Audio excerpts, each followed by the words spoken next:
Hello and welcome back children, and children, in today's class I am going to cover a very important topic of chapter 2, which is principles of management according to Henry Fayol.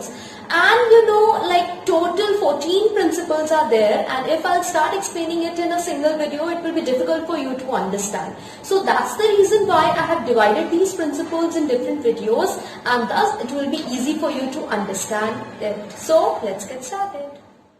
So children, the first one which I am going to discuss is principle of division of work. In this, Fayol has told us that we should divide the work on the basis of different units. For example, there should be a different unit for managing the work, there should be a different unit for producing, different unit for selling, everything should be divided. Also, when you are, giving work to the employees, just understand their experience, their qualifications, and, how much excelled they are in a particular field. After that only you come to any final judgment. So let's take an example. Suppose in a school there is an English teacher and you are asking her कि आप maths पे lecture दो. Maths पढ़ाओ आज से आप. तो क्या आपको लगता है कि इतनी अच्छी आउटकम आ पाएगी? नो, बिल्कुल भी नहीं. बल्कि क्या होगा, वो लेक्चर तो दे रहे हैं, English teacher will be giving the lecture, but आपको रिजल्ट उतना अच्छा नहीं मिल सकता. क्यों नहीं मिल सकता? बिकॉज जो उनका फोर्टे है ही नहीं, जिस चीज में वो स्पेशलाइज है ही नहीं, आप उनसे अगर वो चीज करवाओगे तो इवेंचुअली फर्क किस पे आएगा? आउटकम पे आएगा. So that is what I was telling. Now children, let's understand the positive and negative effects of not following and following this principle. The first one is that if we follow it, it will lead to specialization. For example, if an English teacher is asked to teach English and and maths teacher is asked to deliver content on mathematics, then obviously एक specialization आ जाएगा. क्योंकि वो क्या कर रहे हैं, वो उसी चीज में एक्सपर्ट है, और उसी चीज पे अगर आप उनसे कुछ भी आउटपुट मांग रहे हो तो actually the result will be more specific, it will be good. Second is improve efficiency. What it does, it improves efficiency. एक एम्प्लॉय बार बार एक ही तरीके की जॉब करेगा, एक ही तरीके का काम करेगा. फॉर एग्जाम्पल, एक फर्नीचर मेकिंग कंपनी में आपने एक पर्सन को बोल रखा है कि आपको सिर्फ कटिंग करनी है, वो पूरे दिन सिर्फ कटिंग का काम करेगा, तो ऑब्वियस सी बात है एफिशिएंसी आ जाएगी, क्योंकि उसको पता चल जाएगा कि वो किस स्पीड से काम करे तो कितनी जल्दी काम होगा और कितने अच्छे से होगा. Now talking about the consequences of violation. What if we don't follow it? First point is lack of efficiency. अब आप खुद सोचो, जिसको वुड काटनी आती है उसको आप पॉलिशिंग के लिए दे रहे हो, तो क्या एफिशिएंसी आ पाएगी? नो, एफिशिएंसी बिल्कुल नहीं आएगी. So the first point says there will be lack of efficiency.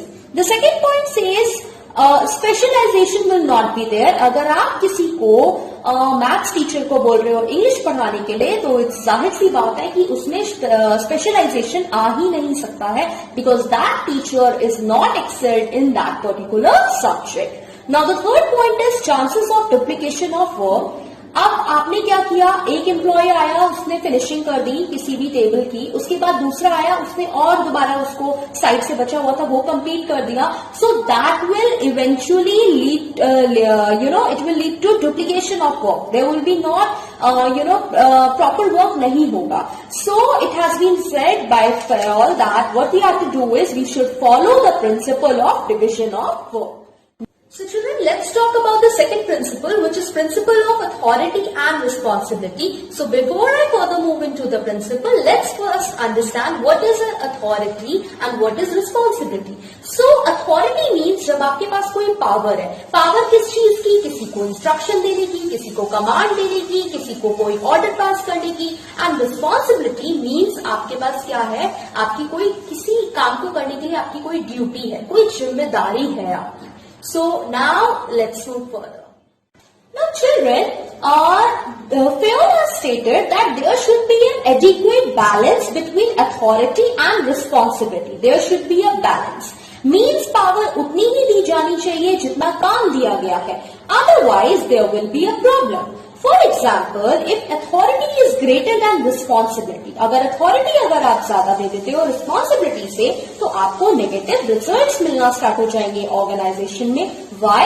Because लोग क्या करेंगे, पावर का मिसयूज करेंगे। फॉर एग्जाम्पल, अगर कोई असिस्टेंट है, उसका काम क्या है, असिस्ट करना अपने बॉस को, लेकिन वो क्या कर रहा है, वो उसका रॉन्ग यूज करके किसी को ऑर्डर पास कर रहा है, कुछ भी इंस्ट्रक्शन पास कर दे रहा है और सबको बोल रहा है उसको फॉलो करो, तो क्या हो रहा है, अथॉरिटी का मिसयूज हो रहा है यहाँ पे। ठीक है, नेक्स्ट अगर आप देखो, रिस्पॉन्सिबिलिटी जब ज्यादा हो जाती है अथॉरिटी से, तो वर्कर्स क्या करते हैं, उनके पास काम बढ़ जाता है लेकिन उनके पास पावर नहीं होती है। फॉर एग्जाम्पल, अगर मैं आपको बोलती हूँ कि अगर किसी भी वर्कर को कोई काम टाइम पे कंप्लीट करना है, लेकिन हर बार कुछ ना कुछ उसको परमिशन लेने के लिए जाना पड़ रहा है अपने बॉस के पास, छोटे सा काम है, परमिशन लेने जाना पड़ेगा, वाई, बिकॉज उसके पास तो उतनी रिस्पॉन्सिबिलिटी अथॉरिटी है ही नहीं, तो उस केस में क्या होता है, हमेशा आपका काम डिले होता जाएगा और इसकी वजह से काम अच्छे से नहीं हो पाएगा। So now let's talk about the positive and negative effects of following and not following this principle. Before I move to the negative side, let's first talk about the positive side. First point is that there will be no misuse of power because जितना काम है उतनी ही responsibility है। Secondly, worker अपना सारा काम time पे complete कर पाएंगे। Why? Because हर छोटे काम के लिए उनको अपने बॉस के पास नहीं जाना पड़ेगा। फॉर एग्जाम्पल, एक वर्कर को बोला है कि आपको 2000 यूनिट्स प्रोड्यूस करनी है विद इन 2 वीक्स, और आपने उसको कुछ अथॉरिटी दी नहीं है कि अगर रॉ मटेरियल फिनिश हो जाता है तो आपको क्या डिसीजन लेना है, कि आपको मैं इतना पैसे दे रहा हूं कि आप उसको एट अ टाइम अपने बिहाफ पे परचेज कर सको, या फिर अगर आपकी मशीनरी में कोई फॉल्ट आ जाता है तो आपको क्या करना है। अब सपोज ये सब करते करते उसकी मशीनरी खराब हो गई है, अब वो क्या कर रहा है, वो अपने मैनेजर के रिजल्ट का वेट कर रहा है। उसने मेल डाली है कि मेरी मशीन खराब हो गई है, नाउ अब उस मेल के ऊपर स्टडी हो रहा है, 4-5 मैनेजर्स डिस्कस कर रहे हैं क्या हम मशीनरी को रिप्लेस करें या फिर एक न्यू मशीनरी ले लें। उसके बाद they made decision and then finally उसके पास आता है, तब तक वो 2 वीक का टाइम पीरियड चला गया। यही अगर उसके पास एक डिसीजन मेकिंग पावर होती तो वो फटाफट से कॉल करता, किसी को बुला लेता, मशीनरी ठीक करा लेता, काम कर लेता। सो पॉजिटिव इफेक्ट्स की वजह से क्या हो रहा है, मिसयूज नहीं हो पा रहा है and the work is being done on time. Now let's talk about the negative sides. Now the negative point says that there is delay in work, क्योंकि अथॉरिटी है ही नहीं, उनके पास ये डिसीजन मेकिंग पावर है ही नहीं, तो कोई भी काम करने के लिए अगर कुछ कम है कुछ ज्यादा है तो उन्हें बार बार क्या करना पड़ रहा है, अथॉरिटी नहीं है, इस वजह से वर्क में डिले हो रहा है। सेकेंड इज अथॉरिटी ज्यादा हो गई है, इसलिए now they are misusing the authority, they are now misusing the authority.